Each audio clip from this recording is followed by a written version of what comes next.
argixis muuse waa nin habara wala habara waa heerka dhadigaysa markay saaq dhadig leeyahay waa heerka ugu dhadigsan wuxuu yiri fitohla shahada aan wax tar habara wali baare argixis haday jirto idinka argixisa halka budigooda argixisada ay tahayna waa hargeysa ثاني مصبيحيه يدرسوا ربنا والله بالله طلع runta ku sheegay waa sida anigu rabo sida dawa kana hadlaya anigu hadli maayo waxaan oo ay dalkayga inaan ka ku xoreeyo ana horta dhulbahan taale ana ale una soo dhuman jireen oo dhimanaya bulshada ku dhaqan magaalada Laascaanood ee xarunta gobolka Sool oo warbaahinta la hadlay ayaa ka jawaabay hadallo ka soo yeeray madaxweynaha jabhadda Islam Muuse Biixi iyadoo madaxweynuhu sheegay in ciidamada Soomaaliland aysan Laascaanood sinaba uga baxeen haddaba bulshada waan arrintaasi wax ka weydiinay ayaa kaga falceliyay hadallo aad u kulul waxaan hadaladoodii kamid ahaa adigoo ku bilaabay magacaaga oo ku soo dhaweynayna barkhanuuriyo saaxiib magacaygu waayilka case aad baan ugu dhaweeyay barnaamijkaaga way abooyinka case saaka warbaahinta waxa la hadlay Muuse Biixi oo sheegay in ismada dhaqanka Sool Sanaag ay ka soo kala jeedeen yihiin argagixiso tiraba waa markii labaad ay maamulkiisa cid ka tirsan ay argagixiso ku tilmaanto ismada dhaqanka sidoo kale wuxuu sheegay in ciidamada ka soo jeeda maamulkiisa inay Laascaanood sinaba uga baxeen bal arrimahaas ay soo horta niyo anu inaan iska dhaxdhaxdo iyo inaan iska hadlo midna looma baahna hadal badan ahaan ma buuxsho dhulbaahante balandiisuna maanta waa hadal yar iyo hawl badan horta hal mid baan leeyahay waxa leeyahay nin dhulbaahante daansadaan baa ugu dirayaaye war dagaalka nimankii jeclaa baad ka dalabteene dib is joogso dhaxaan ku yiri waa degdegaysaaye war daqiiqad meeshaan ku cawaan ku dumiyaaye darbi weeyar heerkan galaan la duminayni inaan markaa horta barkhanuuriyo waa ma Soomaaliyeed waxay ahayd habar jiifta lagdin wax uga fudud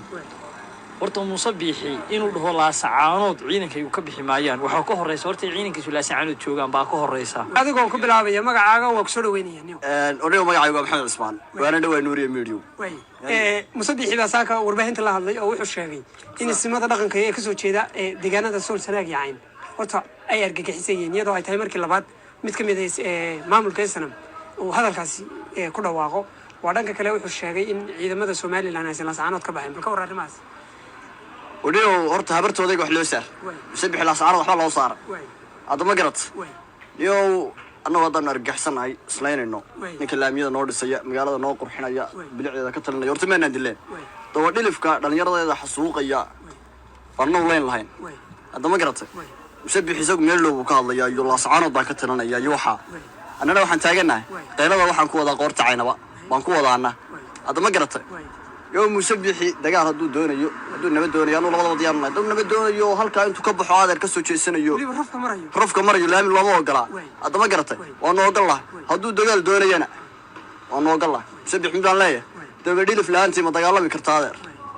كاو ده قصنا بانت سريع أول ورانا رير بقى كلين شري رير شوفين نقام مداول ورانا كلين شرتي ما ترى نو إسرائيل يا الهمية نايا أديكوا كبلاوية مقعاقة إنه قرر وكسر ويننا برضو ما يعيب واحد محير aadna waa ku salaamaya soo dhaw way saaka waxa arkaysa warbaahinta inuu Muuse Biixi soo gudbiyay in ismada dhaqankeena uu argagixiso ku tilmaamay iyo guud ahaan dadka ka soo jeeda deegaanada Sool Sanaag yacayn say warartaa horta barqado aad baan ku salaamaya adiga iyo shacab weynaha kugu xidhanba waraan Muuse Tuudaan laba karamood baan leeyahay war argagixiso haday jirto ama cid afka u duubata 15 sano baad dhulbaahanta afka u duubanayseen argagixisa haday jirto idinka argagixisa halka budigooda argagixisada ay tahayna waa hargeysa oo idinka ba cadaysteen argagixisatiin idinka waxaad ku faaraysaan kuwiina xamar idinka jira waxay idinku maqan yihiin inta ay ka geysanayaan waxa la yiraahdo mayo maalka ay soo xereystaan oo ka soo xereystaan dawladda federaalka hargeysa ay ku dhisaan idinkuna maalka aad cashuurtii Laascaanood aad ka qaadayeen bil walba 2 milyan ahayd xamar baad ku qarxinayeen wal shabaab inaad tiin habriin iyo odayaashin ay cadeeyay no adeer gacaliye garaadada dhulbaantana waa garaadada dhulbaante iyaga taladii dhulbaanta gacanta ku haya iyaga maanta adeer gacaliye halkay yiraahdeen baan u tukananaa horta oo Muuse Tuudaanow rag baydan wili sarkin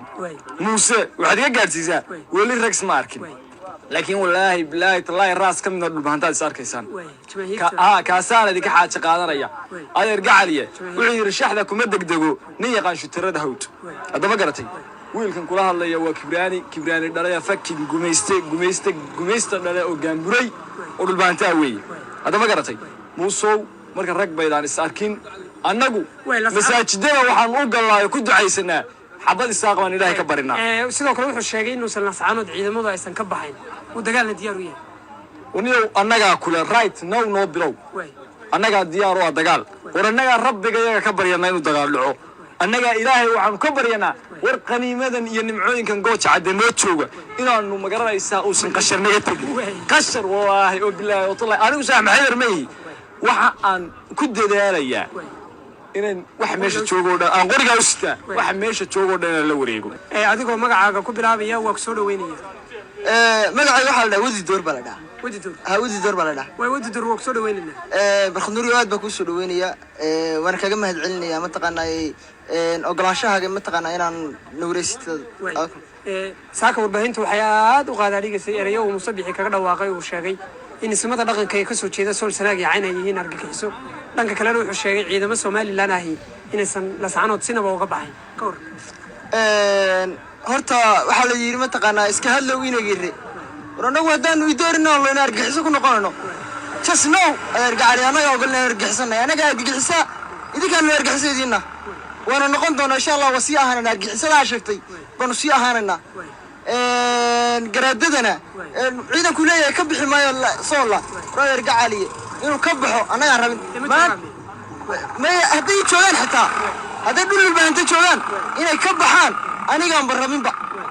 mataqaana ina kaahaniyo musabixi iyo idoorsuu rabana wallaahi billahi oo tola runta ku sheegaya waa sida anigu rabo sida dawa kana hadlaya anigu hadli maayo kana hadlaya marka kana kaga tagaysaan iska jooga wixii noo wadeen hadiyadana noo dhiga baan leeyahay way dalqaafka garaadada balko iyo horta anagu rag idoor laba gogoosano madax iyo majaba cirooliya camalba dumarkayga nuu deynaa oo wixii hadal ay dhahan anagu uma jawaabno marka xabad soo ridaan man jawaabtada anagu la siinaa marka waxaan leeyahay gabdhii ku jawaabi jira muusow way nooliino waxa la masaahilka dhulbaanta ka dhac adigoo ku bilaabay magacaaga waa ku soo dhaweynaya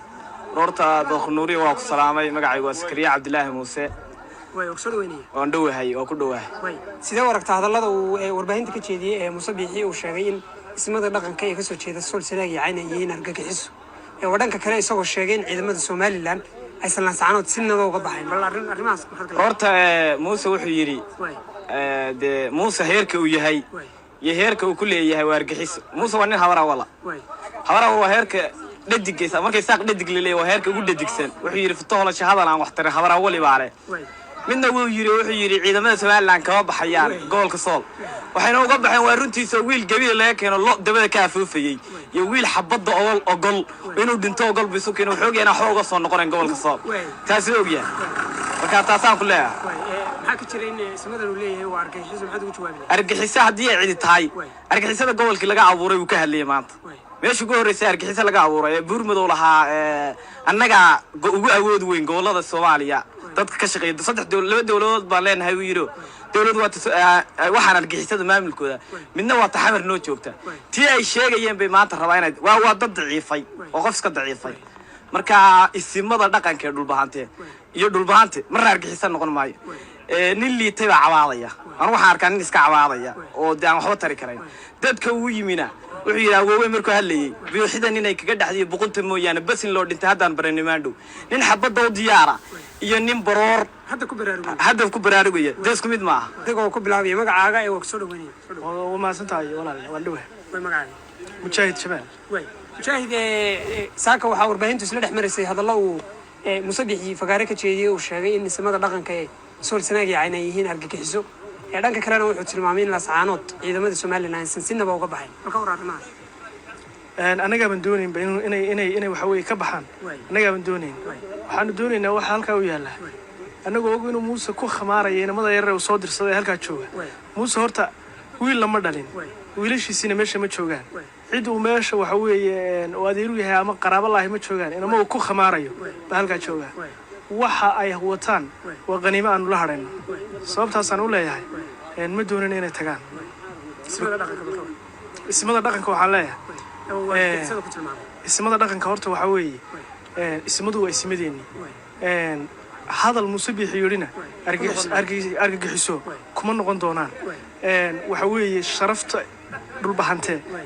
iyo SSC bay ilaalinayaan adigoo soo dhawaanaya hore waa soo dhawaynayna magacaaga waa dhawahay barkhado magacay waa Mujaahid Saciid Shiil ahana caaqilka dhalinyarada gobolada SSC way caaqil waa soo dhawaynayna waa dhawahay aad baan ku salaamayaa saaka warbaahinta wuxuu Muuse Biixi la wadaagay in ismada dhaqanka ee deegaanada Sool Sanaag yacayn ay argagixisan yihiin dhanka kale wuxuu sheegay in ciidamada Somaliland ee hore u joogi jiray Laascaanood inaysan Laascaanood ka baxayn bal labada qodob see wararka horta waxaan leeyahay laba qodob baan leeyahay horta Muuse Biixi waxaan leeyahay ninka leeyahay Muuse Biixi horta tan waxaa le dhulbahantaana u talinaya isagu wuxuu yahayna waa la ogyahay soo xagarata maa waliba waxaan jeclahay Muuse Biixi wax is arkayaan jifi dhulbahanta ka mid ah waxa weeye Muuse iyo waxa weeye u gaariyaan waa is arkayaan baan leeyahay Muuse iyo u gaariyaan waa is arkayaan waxaan leeyahay horta Muuse wuxuu yahay waa la ogyahay waa nin habaraawaliya waxaan leeyahay hadal aan wax tarin futo horasha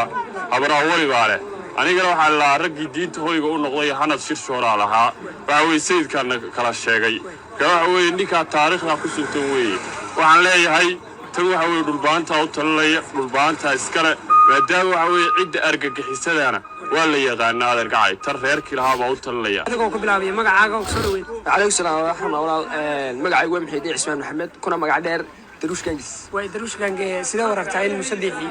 uu argagixiso ku tilmaamay ismadii dhaqanka isagoo dhanka kale sheegay in ciidamada Somaliland aysan Laascaanood ka baxayn horta waxa la baqal farda la midatay adeer magaceeda ismoodaa adeer haddii ciid argagixisa tahay adeer argagixisa argagixisa indhaha caalamka iyo indhaha bulshada ku noqon adduunkuba adeer way ku hayaan runtaana ku sheegayay ciidii dadkii Laascaanood wax ku leen jiray ee madaxa duuba jiray waa adiga bika aus war 16 sano joogtay Laascaanood Somaliland joogtay 16 sano maxay adeer macaan baa ka dhacay maalin walba madax duub iyo dil aan cidna loo hayn waaye hadda waxa ka sii maqanta muddo 2 usbuuc waan hal shakhsi dhalinyaro ismaamulaysa oo iyagu aqligooda maskaxda isku maamulaysa mooyaane hal askari oo cid u duwan gasho ka shaqeeya ma jiro baabuur bilaad ku xiran yahay magaalada dhexmarayana ma jiro oo khaatimo ahayn hadda faatay bilaadadu waa la wadaadiyay hore wada duwan gashanaa maxaa loo waayay qof la dilo la waayo xidilay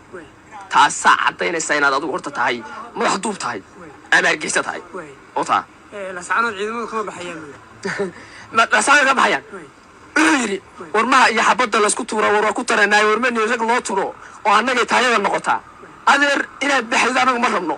wallaahi billahi tallaahi sidaa rabtid baanu rabnaa soo dagaal ma rabtid war dagaalkaas rabnaa dagaalkaas rabnaa haddaan ana ka jecel dagaal